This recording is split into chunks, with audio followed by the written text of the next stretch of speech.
either live by the gun or you die by the sword.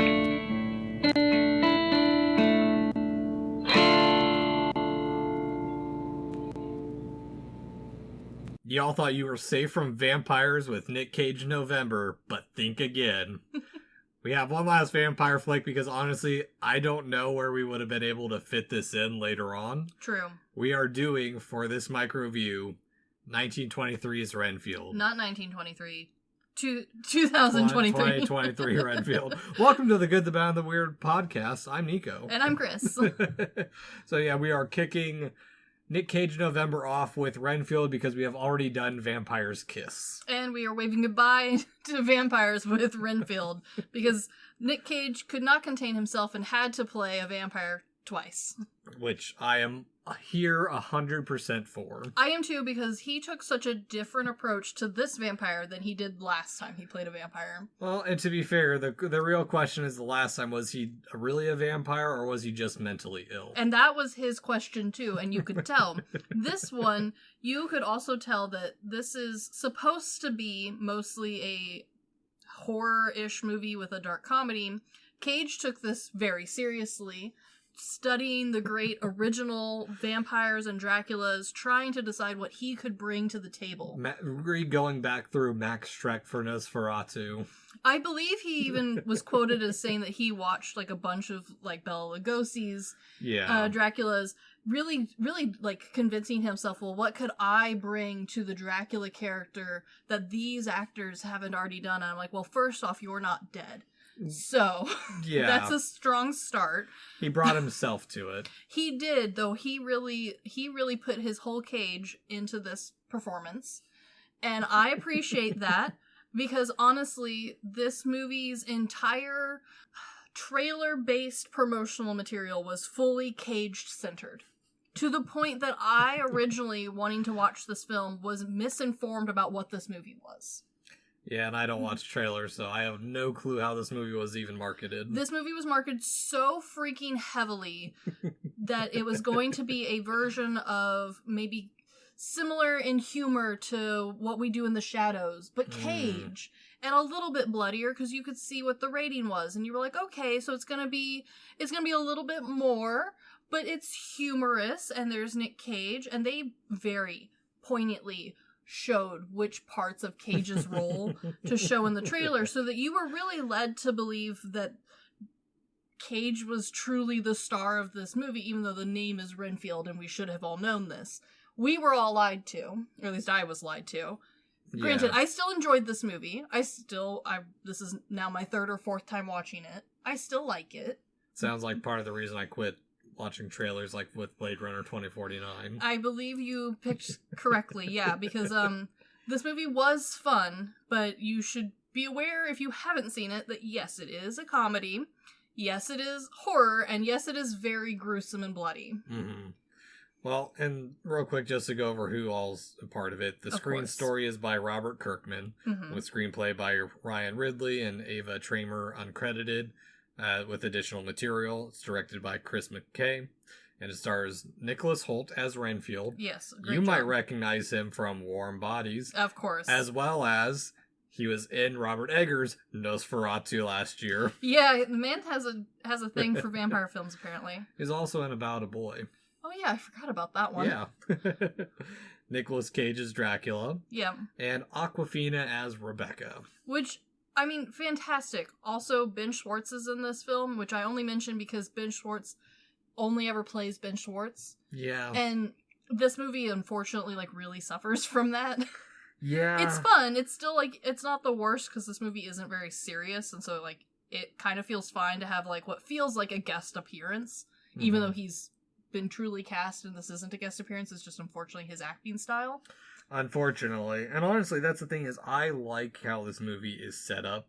I really like the dynamic of really trying to put Renfield and Rebecca as two birds of a feather and kind of in hard spots. Sure. Both down on their luck in different ways and mostly being kind of their own faults where Rebecca can't catch a break because she doesn't play by the book enough.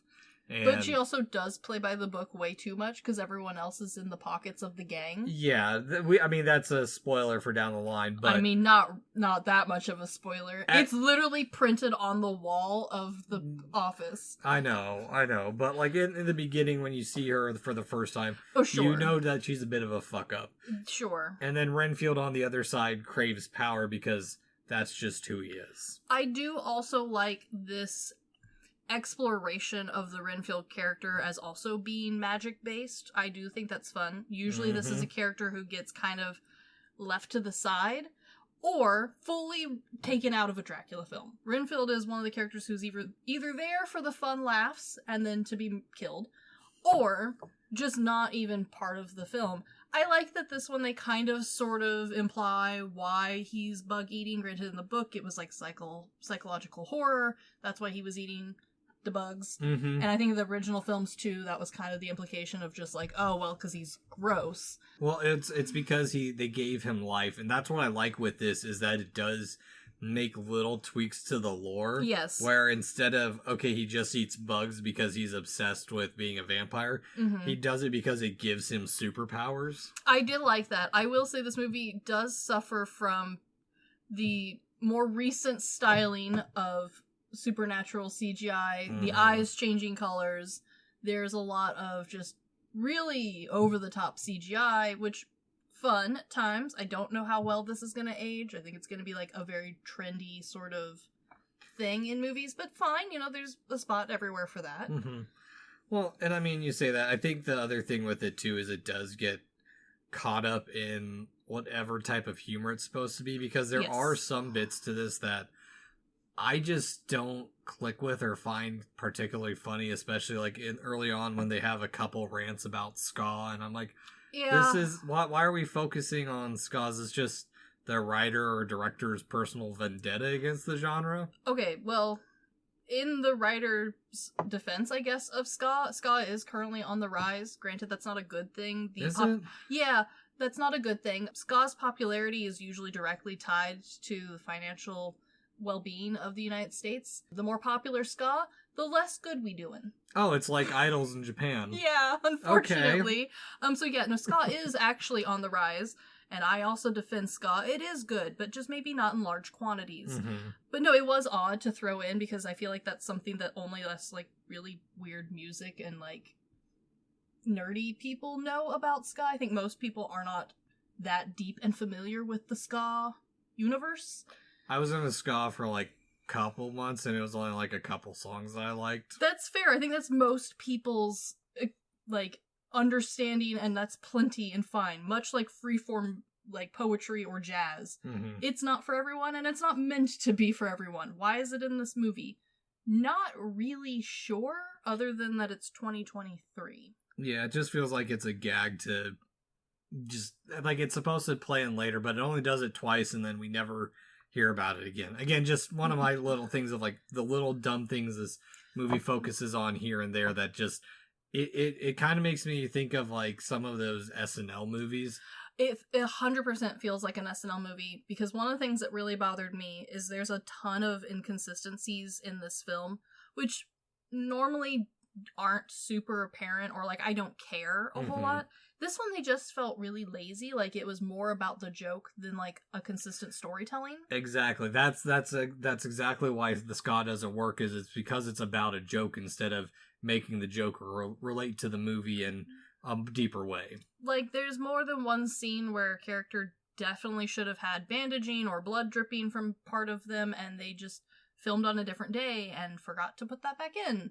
Or multiple people in the background who have been punched, aka launched across the set, literally never come back down from the ceiling. Like the black hole up above that is attached to their strings and wires just like kept them up there. I kept waiting for one of them to drop like way later as like a joke, and they never did. Yeah. Which I don't know if maybe that was cut and like it was a joke and like it just didn't make it to the final scene. I don't know. It just was weird. Yeah, and that maybe that just ties into some of the arcs of this movie, because I do think that the best comedic part of this, or one of the more comedic parts of the movie, is just the overall setup. The fact that Renfield is in a dependent relationship, and all he needed was group therapy in the modern age to get him out and save the world. I love the 12-step program that he's in. That's hilarious to me. And not just that, but save the world from world domination from Dracula, all because he's like, I kind of want a little bit of a life. Yeah, but also he's at the same time actively helping and enabling Dracula. It is very interesting, but something that, and I know you're not as big into the book world as I am. This is a really big trend that I was reading about in like the early 2000s. I don't know if this is truly based off of a book specifically. Is it? I know exactly what it makes me think of. It makes me think of Abraham Lincoln Vampire Hunter, and what was the other one? Pride and Prejudice and Zombies, which I haven't seen yet, but I assume it's roughly in a similar style. Well, those were written by the same people, so okay. That's why. Well, yeah, those were also written, or at least popular, around the same time as other books that I read that were in the similar vein. There were multiple ones about either zombies or vampires, or I think there was even one about Frankenstein, where they were young or misunderstood or a little bit emo, and they all had like more quote-unquote realistic takes. 12-step program being pretty popular, having to find alternative sources of food like guinea pigs as another one. Like, this all felt a little odd time-wise. Like, I do wonder if maybe there was a book that inspired this. You know what it makes me think of? It's not the movies I was talking about before. It's more so like the parody movies, like Scary Movie, or like the later ones that would come, like Superhero Movie or Disaster Movie. All of those ones where it's kind of trying to play off this, but it doesn't have the multiple references or other jokes. That's the thing, is maybe some of this are just inside jokes that we're just not a part of. Yes, and I kind of maybe sort of know part of why. I say I wonder if there's a book because the reasoning that I know from Universal and from being a Universal fan does not explain all of this weird movie. So, as we know, Universal is very, very proud of their original monster series. The universe that they created there, they were incredibly proud of. They still are to this day. They still re-release it. It is still part of their Halloween horror that they put on every year. But those are focused specifically on those OG originals that then started to die off once we started getting the crossover Monster Mash sort of situation. Around 2015-ish, there started to be word and seeping that they were going to relaunch the monster universe in its entirety. So having the same sort of power and stand that Marvel was doing with their superhero universe. Yeah, the Dark Universe, which they only did The Mummy with, and then had to backtrack real kind quick. Of. Well, okay, so yeah, The Mummy was their flop. The Invisible Man did do well, and that was what kicked it off. They were high hopes for that. Mummy came out. I fully blame Ben Affleck for its demise because I truly had to watch the film around his face. You mean Tom Cruise? Thank you. See, that's the thing. You had to watch around his face. I had to watch around his face. Was in it. Honestly, they were interchangeable. They needed someone with a little bit more acting prowess than that. Yeah, and I say that as someone who knew he used to be able to act. I don't think he can anymore. The only thing I won't complain about that is I fancy Sophie Botel, so... No, like the rest of the movie, I think could have worked because the idea that they put in behind it was interesting. Those of us who like that sort of stuff were very into it. Again, I think they chose the wrong leading actor for it because those of us who are into the Monster Universe world are not into his acting usually. Yeah. So when that flopped, this movie had already been written and money put into it. Renfield, or specifically Dracula, was going to happen. I think after 2017, when that massively flopped The Mummy, this got fully reworked to then be a standalone comedy instead of what we was going to get, which was going to be a Renfield-based intersection later for joining the weird universe mummy thing that was introduced, the like secret society. I think this was going to tie in, have Renfield join them, and that's where we were going. I can see where you're going with that. I think that was what was going to happen. Had to scrap that plan, fully reworked, but we already had money put into Dracula. And they weren't going to not make a Dracula film. Like, Universal has this thing where, like, every couple decades they have to make a Dracula film. It's, like, in their bones. This, unfortunately, was what they chose, though. Yeah, well, I think part of the benefit of this one over The Mummy is that Renfield is... I'm not going to say he's not unattractive, but he's that really awkward kind of he's perfect for those of us who are into the weird scrawny guy. Yes, that's what it is. And I do think that they, like, again, in the same way the Mummy flopped because they couldn't capture Brendan's original charm and wit, alongside the rest of the smoking freaking hot cast. Every person in that original Mummy was there for, I guess we were watching plot, but I don't remember. This movie does have some interest, at least as far as, like, stay power, as far as, like, interesting character development. I like that we picked more or less famous actors to have as the main cast. Granted, Cage is in this, but, like, it's Cage. Yeah. Well, and you say that, but I think part of the downfall of this movie for me as well is that while they really do try to put Renfield and Rebecca as kind of roughly parallel characters, like, but they don't truly feel very parallel in the end of the day. Yeah, no, it's overshadowed by Renfield's whole story, which just ends up leaving her as more of this light love interest, because it's not, they don't even really dive into that at all. That's the other thing too, is like, there's a lot of times where I want this movie to be a buddy cop movie. I also wanted it to be a buddy cop movie, and I think that's part of the issue, is it doesn't know if it wants to be a romance movie, a buddy cop movie, or just these two people trying to solve their shit but finding out that they need each other for it. I completely agree, and I think a huge part of that was also that the writing and dialogue, especially for Renfield's character, gets really weird and, like, forgets who he actually is, especially once he's trying to convince Rebecca that they are friends and that he's not the worst person on earth. Like, it's fine. Like, no, my dude, you've murdered lots of people, and not just because Dracula told you to. Like, you're over here taking people's heads off for the shits and giggles. Dracula did not say to remove heads. In fact, he specifically told you not to. Yeah. You're terrible. No, exactly. He's not a good servant. And I think that's the other thing, too, is it's not just that he forgets it. It's that Rebecca, while her initial premise isn't bad... Yeah, it is interesting. I like it. It's just not as heartfelt, and I think part of it is because her hunt for Lobos is a bit too cartoonish. Yeah, it does feel a little Scooby-Dooey. Compared to, while I know Dracula is... They're trying to be that little bit of seriousness where Dracula's like, oh no, I think I could take over the world, to the point where that's kind of a joke that Dracula could take over the world. Yeah, I think because this movie does not take nearly any part of it seriously, and I say nearly because I think there is one actress other than Cage, and unfortunately Cage is Cage and took himself very seriously in the movie and dialogue don't. Our head crime boss, Lady Lobobo. Yes. That is maybe truly the best villain of this movie. Well, and that's the sad thing too, is because like I do like Dracula. He's the classic evil. He does do a good job with it. Let's be very clear. Like, it is a good Dracula. It is. I mean, for this type of movie, it is. He is that very classic, like we talked about in our Spanish Dracula. There's a lot of, like, extra long finger bullshit. It's just a little bit over the top. Yeah. And then the same thing with Tedward Lobo. I hate Teddy. All he is a goofy semi-crime boss with mommy approval issues, which I get is supposed to parallel Rebecca's own need for approval with the loss of her dad and with wanting to be in the police force. But it just falls apart because the mom ends up being the big boss girl. And she's cool. She's cool, but she doesn't, like, feel great or, like, as powerful as she could have been as, like, we've been hunting Tedward for half of this movie. Unfortunately, Teddy is in this too much. Mm-hmm.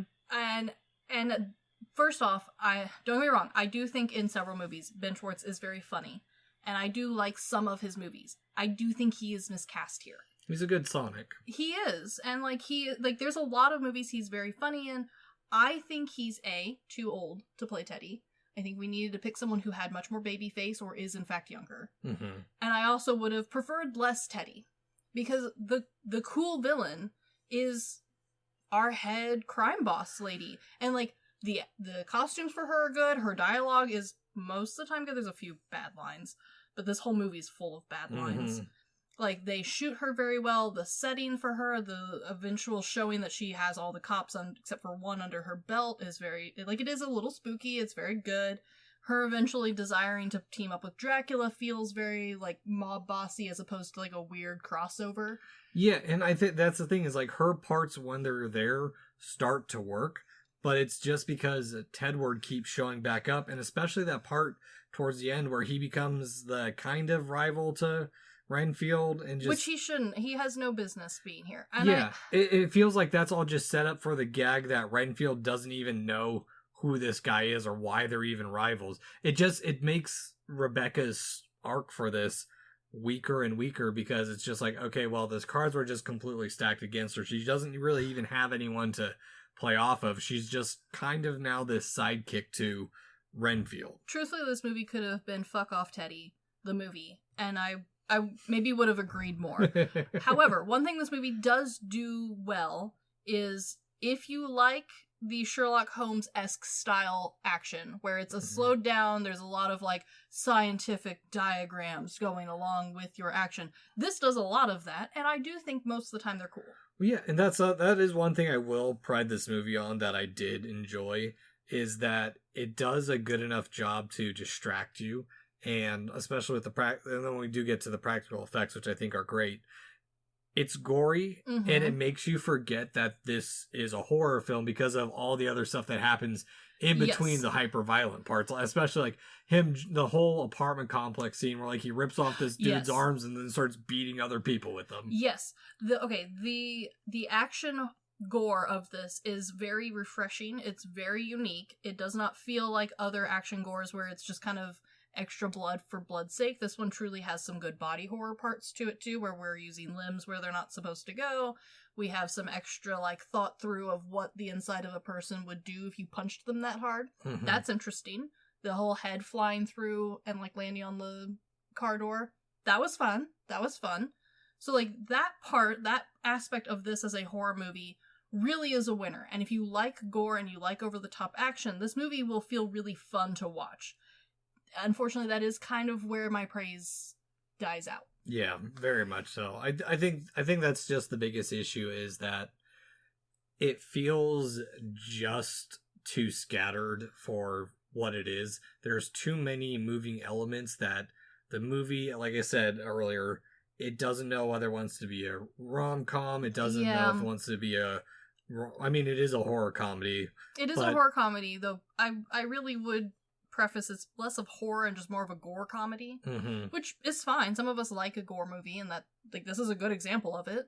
Yeah, I wouldn't say like it's a top tier, but like you get plenty, and it's sprinkled throughout the whole movie. Yeah, it's no Tucker and Dale versus Evil. No, it is not, though. I do think maybe there was some hopes that it would become in the same line. You know, I think you're right there, because I think that's what it was trying to do, because it, like I said, it feels like it's trying to be a parody of these classic vampire movies, and it just it doesn't get any of them right. Although I will say the archival style footage of Renfield and everyone showing up like the old 1931 Dracula movie, that is fun, top tier. But I did like that. But outside of that, yeah, it's a bit of a mess of a movie. I do think though that this has bones to maybe be revisited as a good movie. Again, scrap Teddy.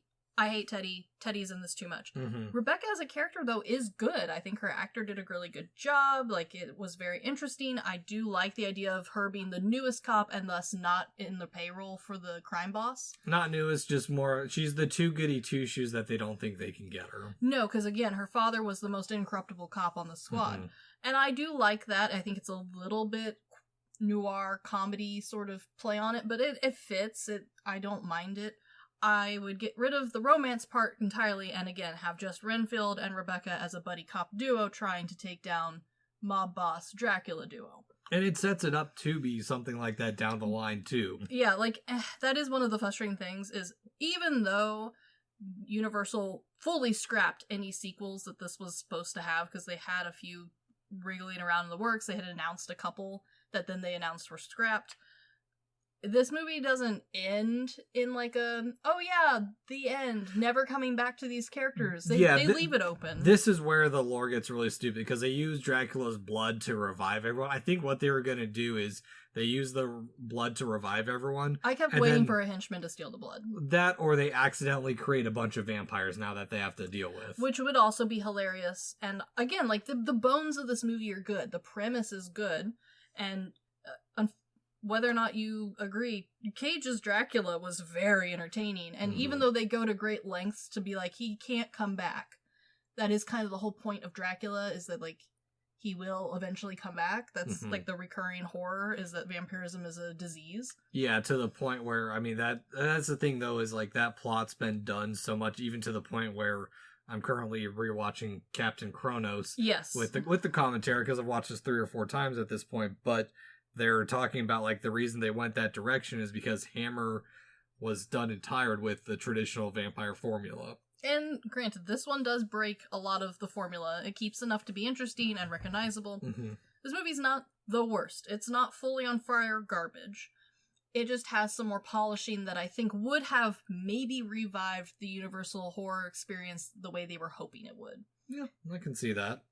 So then, Chris, would you rent, buy, stream, or decline that we ever watched Renfield despite having an audio recording of us watching it? I would stream this again. Again, I've seen this movie a couple of times already despite this podcast because I like a vampire film, and unfortunately I like Cage.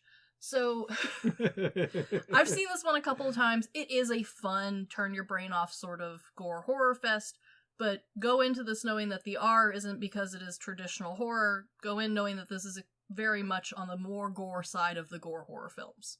Yeah, no, I can see your points there. I would say stream, or if you're inclined, rent it if it's a few bucks. I don't think paying $7 or $8 for the rental would be worth it. Absolutely not. Because honestly, like you said, it is one to shut your brain off and have fun with.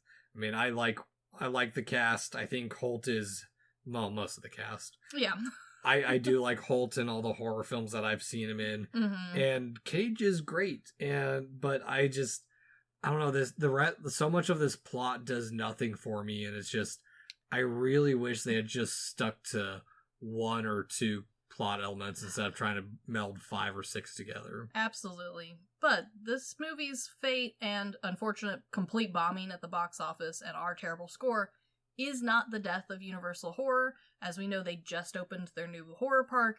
There is lots of rumors that they are working on more classic-styled horror, and I think hopefully maybe they've learned their lesson on putting fun new twists on things, and we get some more traditional-style movies from them. Well, I mean, The Wolfman just came out this year, so... I have high hopes. We'll see. I'll be watching it after October, I'm not paying full price. Oh, I have it on DVD already. Perfect. I will borrow your copy.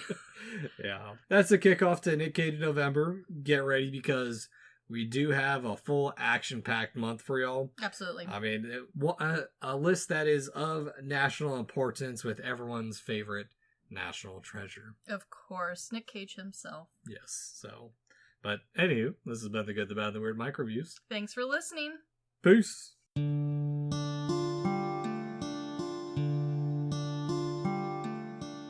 Thank you for stopping by this here town of the good, the bad, and the weird. We appreciate your listenership, and if you want more of our takes in your life, feel free to check us out on social media at The Good, the Bad, and the Weird Podcast, or TGTBTW for short. As well, if we missed a fact, your favorite part of a movie, or just have a suggestion and want to reach out and say howdy, feel free to email us at tgtbtwpodcast@gmail.com. And feel free to join our Discord at The Good, the Bad, and the Weird Podcast, where we talk about movies, just share random banter here and there. And always, check out our podcasters, streamers, or any other content creator we shout out in our episodes. We really appreciate it. And as always, thank you for listening. Peace!